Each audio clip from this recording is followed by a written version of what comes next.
start with, I'm sorry, but I don't apologize. I just don't see all this doom and gloom. Well, no, let me rephrase that. I don't see that it's all just doom and gloom. And if it takes the next 2 or 3 years to clean up our streets, do we want to wait that long to welcome business? I used to be in charge of ribbon cuttings for the Schenectady Chamber of Commerce. We did over 50 ribbon cuttings for new and improved businesses that wanted to be here in Schenectady. I was just at one last week for a huge expansion. We have had a battery plant come in. We have the global headquarters for renewable energy here in downtown Schenectady.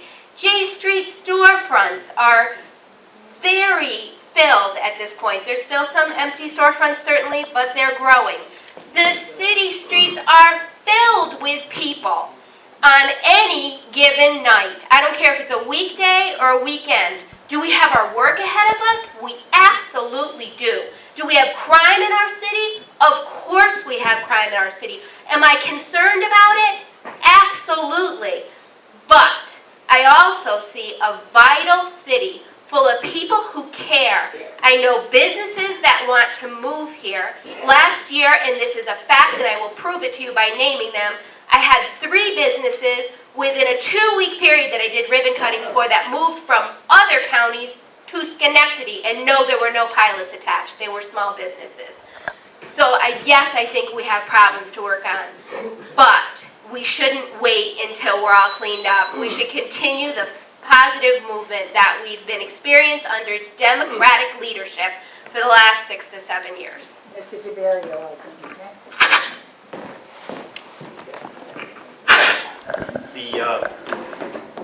Bringing new businesses into the city of Schenectady is very important. If you look at the way the small businesses come and gone in the city of Schenectady in the last couple of years, we've lost a lot of sales tax base. We've lost the hardware stores. We have 2 left in the city of Schenectady. There was probably 10. We had car dealers. We have no new car dealers left in the city of Schenectady. Those are both high revenue tax feeding organizations to our coffers there for sales tax. I'd like to see them come back, and the only way they're going to come back is it has to be affordable for them. The taxes have to be affordable. We have to have clean streets. We have to have a good area for them to move into, and they're not going to move into it. I have a friend of mine that does most of the site planning for Barry, Betty, and Leduc, and I've asked him probably 10, 15 times. I said, how come you don't do anything in the city of Schenectady? He says, it's just too hard. It's too expensive, and he says, it's just hard to fill those buildings. I'd like to see it much easier when you have to go, again, going back to doing the permits and getting all that stuff done online, making it easier for the inspections, and then keeping the taxes down on the properties and giving these business owners a chance, the small business owner, to get their foot and get their business going. Thanks.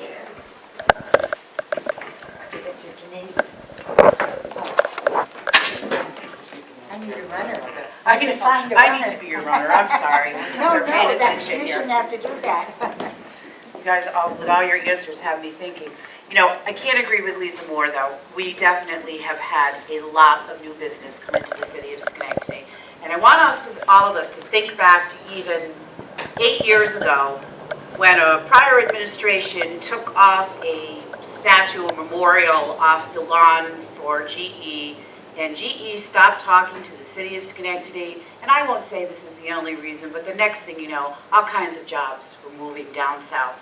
This is the first time in probably about 20 years that we've had so much growth in terms of General Electric. And when I say growth, it's not just the economical growth that they're bringing in, but it's the economics to our children that are going to be able to stay here in the city of Schenectady because GE is offering them some very good jobs and some very good entry level starting with 2-year degrees. We've got a great community college over here at Schenectady County Community College who has now been partnering with General Electric, Global Foundries, and moving out even to the businesses, the incubator businesses in Troy, to be able to have those kids go in, take these courses, and in 2 years, be able to afford probably a $30,000, $40,000 salary, which is pretty good, which is helping our middle class and our people, like we all started here many years ago, to come in. So I don't think that it's all gloom and doom, as Lisa said. I think we really need to take a look at what progress has been made. Can we do better? Of course we can do better. And in terms of bigger businesses leaving the city of Schenectady, it's the same old story a lot of times. Someone else offered them a better incentive out of another county. And to have it. No, come on, not like that. I'm sorry, make care of that. I'll walk. I recently spoke with a business owner in Schenectady who's been in business for many years, and he told me, actually he begged me, to please, if and when you are elected, please do something to lower the taxes here in Schenectady so us business owners can get some tax relief and generate more jobs for residents in the city of Schenectady and expand our businesses. So that's one thing that I would target, is the fact that the taxes are too high and we need to do something about that to promote more business development. Perhaps we need to offer tax incentives to attract new businesses. And again, I hate to be trite and go back to my same bullet point issues, but we need to stabilize our neighborhoods and stabilize the appearance, get rid of the public safety issues that we have, because people who are customers do not want to come to Schenectady to do business if they're afraid of crime. Business owners are not going to want to open up businesses here, new businesses, if they're afraid their business is going to be robbed. And let's face it, people love to go to communities like Saratoga, downtown Saratoga. Parking, beautiful trees, cleaned up cities. That's what we need here in Schenectady. One of the big areas that I think could be a landmine for business development in Schenectady is the Erie Boulevard area. It's very close to an interstate. There's lots of real estate there which can be developed, and I think we need to take a careful look at different ways in which we can attract businesses here. Peggy? Thank you. I agree very much with Lisa and Denise, and also, I think if you look back over the last 7 years, we have really tried to work cooperatively. You've got the county, you've got the city, you've got the chamber, you've got the Downtown Schenectady Improvement Corporation, you've got Metroplex, and by working together, we have been successful in bringing a lot of new businesses here. In fact, at a meeting earlier today, I was told we've got another new one coming in downtown, a company that manufactures handbags for women. And this is going to be a little bit down further on Lower State Street. So the other thing I think that we've done also is we've consolidated a lot of the economic development groups. It used to be, if a business wanted to come here, it was sort of like alphabet soup. You have the SLDC, the SEDC, I don't even remember the rest of them now. But anyway, we sort of pulled a lot of that together. So it's much easier for a new business looking to come into the city, to know who to see and what steps to take. So I really feel strongly that, we have made major strides. As Denise mentioned, the community college also working with GE, to create programs to prepare our young people or any of our folks, to get the right training to be able to take advantage of some of these new jobs. So I think, as I said, I think we've done well here. Sure, there's always more we can do, but we've got good organizations working on this and obviously seeing some success. Thank you. Jackie is next.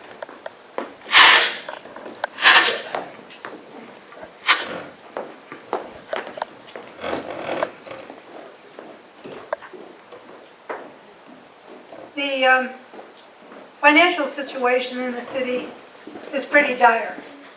We haven't really touched on that yet, but I think it impacts the business question. To attract businesses, yes, we do need to lower taxes. We also need to be business friendly. And I want to go back to the neighborhood items that I mentioned earlier, which I think most of us have mentioned, and that is the businesses want to feel safe, they want to have a green city, they want to be walkable, they need commercial corridors. And those businesses that we want to bring into the city are not just the ones downtown, but we need to bring in those businesses on the corridors. As I said earlier, Broadway could certainly use businesses. We have a lot of empty buildings, so there is and there are places, I should say, for businesses to open there. If we had new businesses, we would increase our tax base. That would help, that might lower taxes. The corridors are a problem. The increased tax base would be a good idea. But we really need, if we're really talking very seriously about taxes, we really need a new revenue stream. Because we can do what we can with reducing the expenditures, but we'll talk a little later about revenue streams, which should make a difference. Thanks. Mr. Buttigieg.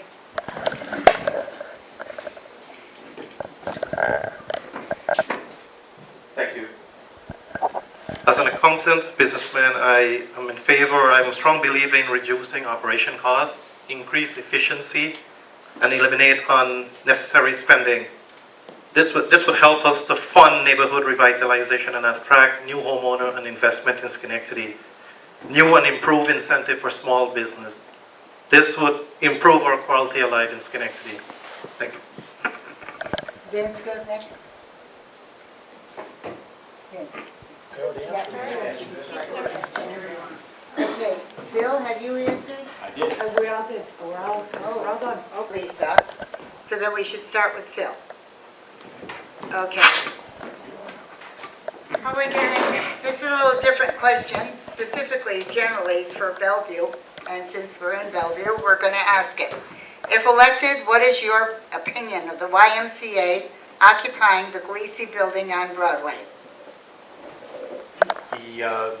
The Gleason building in the YMCA, that's a tough one. Having lived with it around the corner from me where my office is on Erie Boulevard and listening to the people in the stockade about it. It's, tell you the truth, I haven't got a clue. I mean, it's, like they say, the people have to go somewhere. There was deals written years ago where they have to be basically farmed, to put it in simple terms, because basically the city of Schenectady was stuck with them due to some poor choices. It's really hard, you know, and I don't think I can really give you an answer on it. I haven't got a clue on that one. I'm going to pass. I think with part of this is that we're dealing not really with the city of Schenectady in a choice, or the county of Schenectady, or the state of New York that they have. We're dealing with an organization, the YMCA, who owns the building, who through grants has brought people into the YMCA, and certainly know a lot about grants too, and a lot of times people get grants and have to fund different types of programs, and the grant might be for 10 years. And so they're stuck with what they said they would do 10 years ago, and perhaps many of the individuals that are coming in, the quality of their lives has deteriorated, and the quality of what was originally coming into a program like this has deteriorated. Phil, you said it very well. It's a really tough call in terms of what do you do this, because this is not a city problem. This is even, I think, a Gillespie problem. This is an organization that has made a commitment to take care of these folks. And now if they're going to be displaced and they decide to sell their building, the YMCA as a 501c, as a nonprofit organization, has decided to make this move. We'll see what happens. We'll see whether or not there's actually going to be space for all of those individuals in that area. So I don't think, I think the jury is still out on this one in terms of people moving one place for another. They have to sell their building first. Heather's next.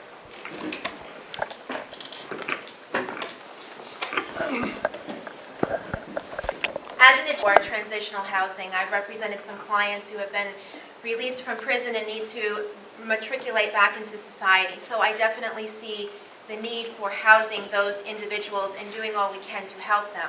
However, in my conversations with a lot of Bellevue residents, there is much opposition to that coming here to this neighborhood. One of the reasons is the area with which is being proposed is a high traffic area. Traffic and a lot of congestion could be a problem in that area, and people are concerned about public safety. And you know, based on what I've been saying tonight, that I'm concerned about public safety too. So if the Y does move here, we need to make sure that we have mechanisms in place to monitor public safety and make sure that there's not going to be any delinquent activity going on down there. The last thing that I want to say about this is that I know the current location of the Y is downtown. And for a lot of the folks that are transient people that live at the Y, they have no modes of transportation. So downtown, in my opinion, is a better area for this to be because the people are mobile, there's more bus routes there, there's more ways for them to get around rather than being in the Bellevue neighborhood. But I do agree with everyone here. It is a tough call, and my heart does go out to people, because they do need housing, but it is a complex problem here. Peggy? Chair would not say that. But my feeling is that we actually haven't even been told that's going to happen. And quite often we don't get told something until after the fact. And that's one of the problems. People who make decisions, these kinds of decisions, they need to talk to the people in the neighborhood before they make the decisions so that basically we can identify some of the problems. Certainly there's a history of the YMCA down in Lower State Street, so we know what the environment was down there. Another question, who is going to oversee that building? I've been told it wasn't the YMCA anymore, and that there is possibly some other entity that's going to come in that has some expertise in this, that's going to oversee the men that live there. I personally think it's a lousy environment to put anybody down there because you're right on Broadway, you have traffic whizzing by, there are no amenities down there, there are no restaurants, not much of anything else. And I'm a little concerned, I got a call from somebody there who said it was not a safe place to live. And one other thing which I almost hate to bring up, but it appears that Another World may be getting a place right near there. I don't know if that's going to be a problem. So I'll just say I don't know. I do want to respond to Denise a little bit earlier. As an ex-GE employee, and I have some history with GE, moving the memorial, GE is not... Your time is up. Okay, sorry about that. Okay. I'll say that Save it for later. the closing. Yeah, I will. Thanks. Mr. Bushra. This is a complex matter. I think a feasibility study should be done to determine the pros and cons and how much the community will be benefit. I don't have much to say about it, but I will definitely look into it, and we all need to put our ears out there to listen and to know what's going on. Thank you. Vince is next, please. First of all, about this whole matter with the Y and with the DSS down there. There's a problem with that building from the get-go. There is no bus cutouts down there, and anybody that's backed up to Bond Funeral Home knows it's just a bad place for anything to be there. There's no bus cutouts. I brought this up to the city council, had nothing to do with it, but I just wanted to know what their input was at the time when this was proposed.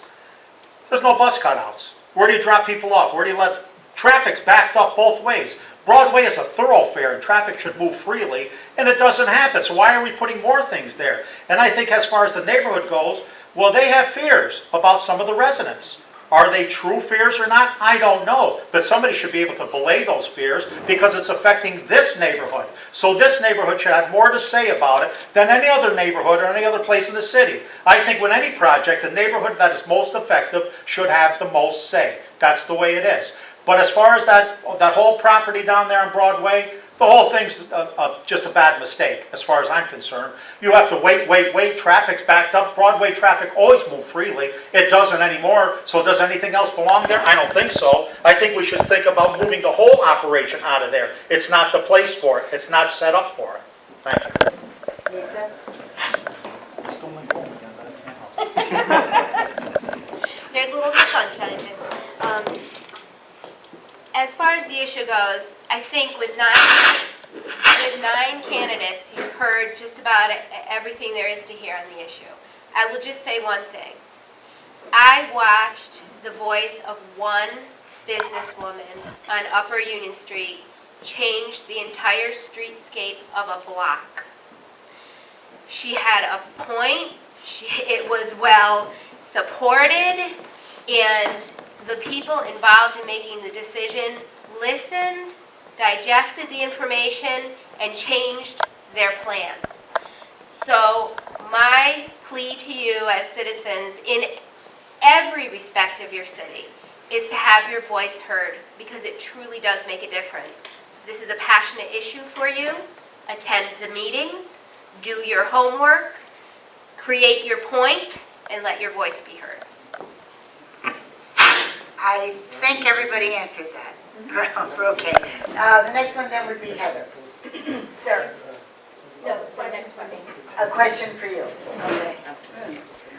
This is quality of life. Again, is two questions have been submitted. They're both similar. I'll read them both. What can be done about permits to do work on property? Apparently they're very expensive in terms of replacing windows, about the 1% the cost of the windows to replace them.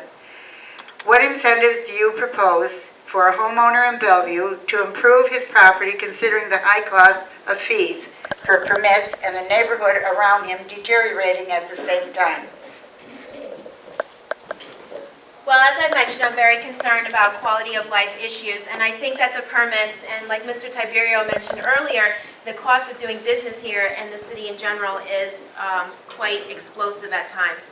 So I would advocate as a city councilwoman to lower the cost for these permits and basically make it more affordable, because we want our neighborhoods to look better, we want it to be aesthetically pleasing, and we want it to be safe. So I would advocate for lowering the cost of those particular permits. Thank you. A little confused as to the issue of price of permits. I think it all depends on what kind of work you're doing. Plumbing permits, electrical permits, they all have a different price. In terms of actual construction on one's home, permitting is about $30 to $50. And it's usually written into the cost of if you have to take a home equity or whatever. So I'm not sure that those prices are that exorbitant.